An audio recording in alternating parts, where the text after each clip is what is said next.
Let's just move it over here a bit, and that's centered. You know what? It's just an internet video. We'll be fine. I have to go just brush my teeth and freshen up a little bit before we get intimate. So I'm gonna go do that. And in the meantime, just watch my intro if that's something that pleases you. Cool.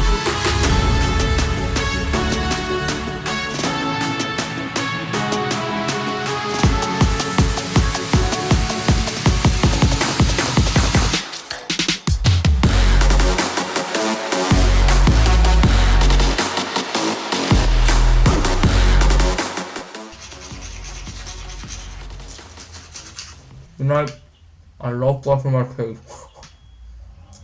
It's something I enjoy. I think I'm the only one who still sticks to that 3-minute rule twice a day. Actually, I can't go over. I only spend 5 minutes. I hope this is gonna get caught. Hey, hi, hello, welcome back to another video, and ooh, it's good to see all your lovely smiling faces. And that's a lie. I can't see your smiling faces, but I'm sure they're smiling nonetheless, even if they aren't. I bet they are now that we're talking about you smiling, because it's just subconscious thing that happens when people say, hey, it's a nice smile you got there, and you're like, thank you very much. I think you should stop smiling now. And if you're not smiling, well, that's a bit awkward. I just seem like an idiot on the internet, which I always am, but you know, now you're probably smiling because my jokes are so terrible, and you're like, oh, those jokes are bad. Yeah. And welcome back to another video. Today we're gonna try something new. We're gonna try to keep this one under 10 minutes. So if I was to speak for only 10 minutes, that's only 10 minutes of editing I have to do. And if I can do that, that means the video itself should be under 10 minutes, because there's going to be a lot of outtakes, which for those who have been following along at home, I do put a bunch of outtakes at the end of where my end title cards would be, but because it can only be 20 seconds because YouTube sucks, they're at the end now with all the outtakes, where there's probably a lot of the outtakes for me just brushing my teeth and before we get started. Anyway, let's hit 10 minutes on the timer. So Siri, set a timer for 10 minutes. Your timer is set for 10 minutes. And we are good to go. So as you can probably tell, first of all, yes, I'm using a different setup right now, and yes, I did just set a timer on my phone, which means I am using my camera that I hate using because of the audio. But you know what? I went to sound engineering school. I can make my audio sound a little bit better. Certificate for people. Lovely. So as you can tell by the title of this video, we are talking about my new tripod. It's a great tripod. I recommend it 120%. So this is the let's see, what is it? So this is the Vanguard VO2 Pro. This is the VO2 Pro 233AB. It's a worse name for a tripod than it is for a camera, because naming things just suck, and you can't just call it the cool tripod because that's too generic. So this tripod ran me about $179, I think. No, that doesn't sound right. I think it only cost me $79. Anyway, the point is, it was a relatively affordable tripod, and for that money, it is an amazing tripod. So, since we only have a limited number of minutes to spend here, let's quickly run down through the basic features. It is a very good tripod. It's cool, but what I love about this tripod is that it's really easy to set up. While I was in the camera store, Ted's Cameras, great store, go check it out if you're in Australia, and if it's everywhere else, I guess everywhere else too. But something that really caught my eye about this tripod is it's fast to set up. Now what do I mean by this? Well, I checked out a lot of other tripods, and a lot of them were great. However, some of them you had to screw all these different parts to let loose the legs. But this one, you just go click, click, click, and shunk. So done up, and you just go clink again, clink again, clink again, comes up to the top level, and boom. Your tripod is set up. Voila, wonderful. Comes up to a great height too. I think I'm about 5'7", 5'6", give or take. I'm a short person. Might be 5'8" if I am wearing heels. So ladies, 5'11", 5'8", wearing heels. So as you can see here, the tripod itself is about my height. Well, not my height, but it's at a pretty good level where I can still get a good scenic shot. It's a good height. Okay, don't just trust me on that.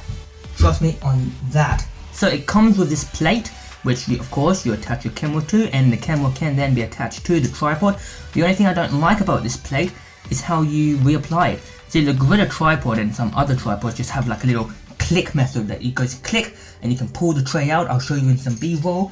This one, however, is a little different. So you stick the plate on like any tripod, but then you've got this little knob here you have to twist. It doesn't take long, it's done, but it is a lot short. It is a lot more time than just going click, yoink the camera off, take a few handheld shots. Oh, should go back to the tripod, put it back on, click it into place, and you're done. This one a little bit longer, but with that being said, I think it's more secure. You can't accidentally unclip it and your camera just goes bang, destroyed. That's awful, isn't it? It's a blessing in disguise, I guess. It's a necessary evil. I mean, I would have preferred the plate because I'm somewhat careful with my camera gear, and yeah, that's cool. Now, another thing that really sold me on this tripod is that it comes with a built-in ball head. For those who know photography, a ball head is really handy because all the other tripods that were more expensive than this one, they didn't come with a ball head. Granted, I do have the Joby Gorilla ball head, but that lives on my Joby Gorilla tripod, so I don't want to take that off. With this coming with a built-in ball head, it's easy to go, and then I can move the camera. Of course, it's got a friction knob here, so if I wanted to make it looser and make the friction really loose, I can do that, or tighten it up so it's very precise movements only. It's easy. Lock it off. Got the X-axis swivel here. I'm not sure if this is the X-axis, I just know it's the horizontal plane. So I can get a nice sweeping shot without using the ball head, because one downside to a ball head, I will admit, is that it is very easy to accidentally push it a little bit up when you just want to go side to side. So that, really handy, great for my camera. So another great thing about this tripod is that it comes with this hook on the bottom. And this hook can be just used to hold my bag. Why is that handy? Well, because sometimes I don't want to put my bag down on the ground because the ground's dirty. Also, when my bag is full of camera gear, it does add a lot of weight, so if it's windy, I'm sure that there's not going to be a gush of wind that just goes whoo. It's going to be nice, sturdy, and weighted down by my bag, which I like in a tripod. And again, $70. No, I got this for $79, but with a TED's membership discount, which is 10%, it was about $68, give or take.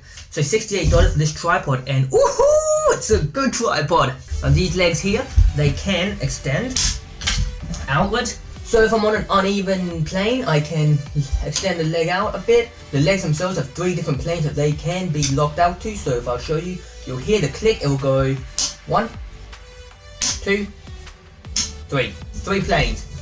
And that's really handy if you're on an uneven surface, because lots of tripods, they have like this little plate under here keeping all of the legs attached, and that's not cool. So this is the first tripod I ever owned. It's a very cheap plastic tripod I bought off Amazon, and as you can see, it has this little thing here, which is probably for stabilization and keeping it steady, but now I've got the bag hook for that, and it was just a tripod. Ooh, we're flying through this video today, aren't we, ladies and gentlemen?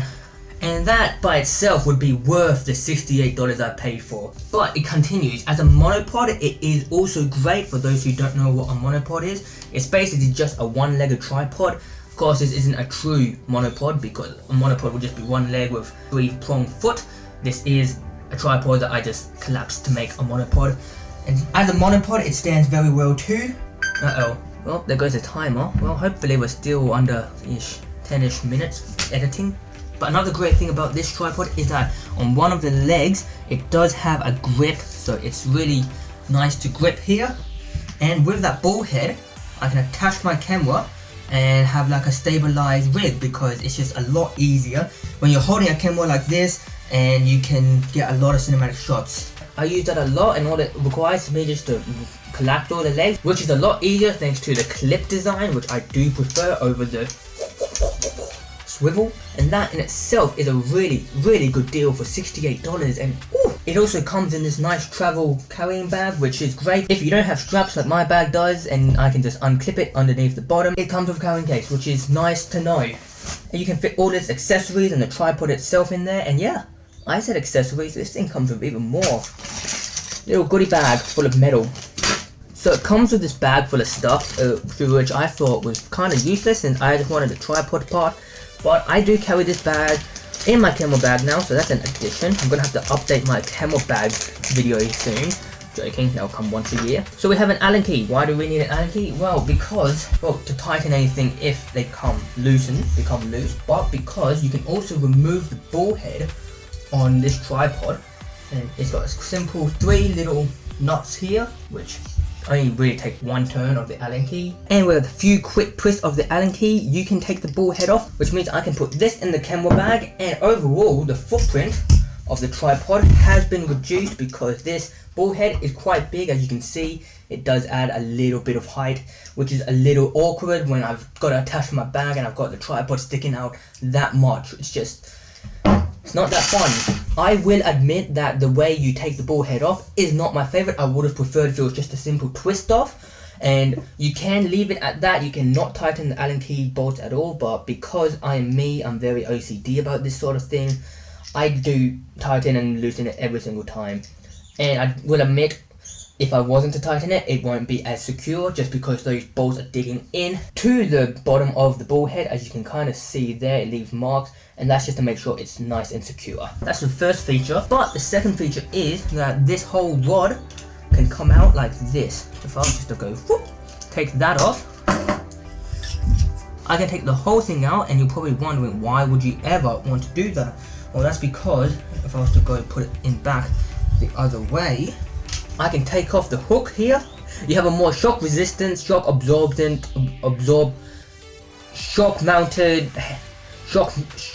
mounted camera mount thing for your camera. So that then just gets plugged back up into here, and you're off to the races with a more shock absorbent mount for your camera, which is nice and handy. I don't know how often I would use it, but it might come in handy. You never know, guys. Just don't judge me. But wait, there's more. The actual feet of the tripod, they come off too. You're probably wondering, why would I ever want the rubber feet that gives the camera grip to stand ever to come off? What purpose does that sound? Well, because as a photographer, as a videographer, you don't know where you're going. You could be in rural landscapes, you could be out on the farm, you could be out in the deserts, you could be out on mountains taking photos, you could be anywhere, you could be in the city, anywhere. When you do come across dirt landscapes or sand or the mountain, you have this.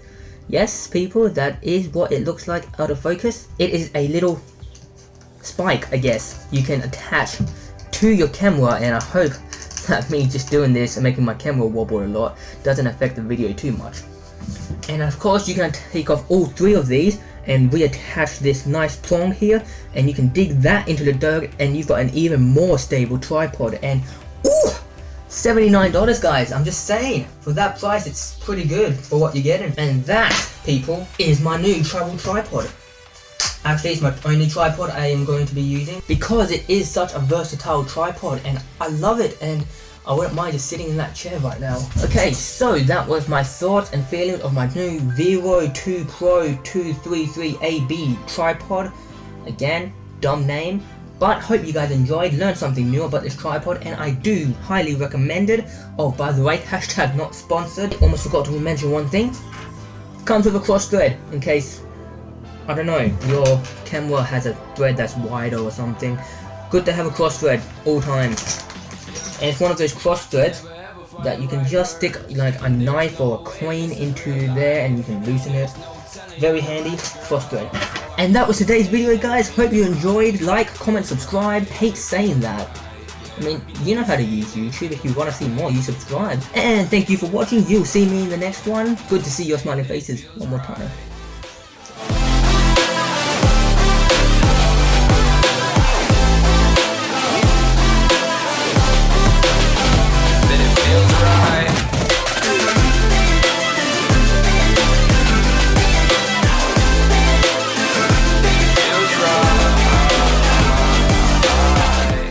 Damn it, I took the whole 30 minutes talking about a tripod. Granted, I think 10 of those minutes was just brushing my teeth, so...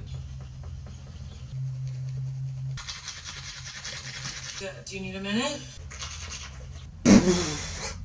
Whatever. Ooh, love doing this. Oh, I love doing this. Can't wait to get monetized.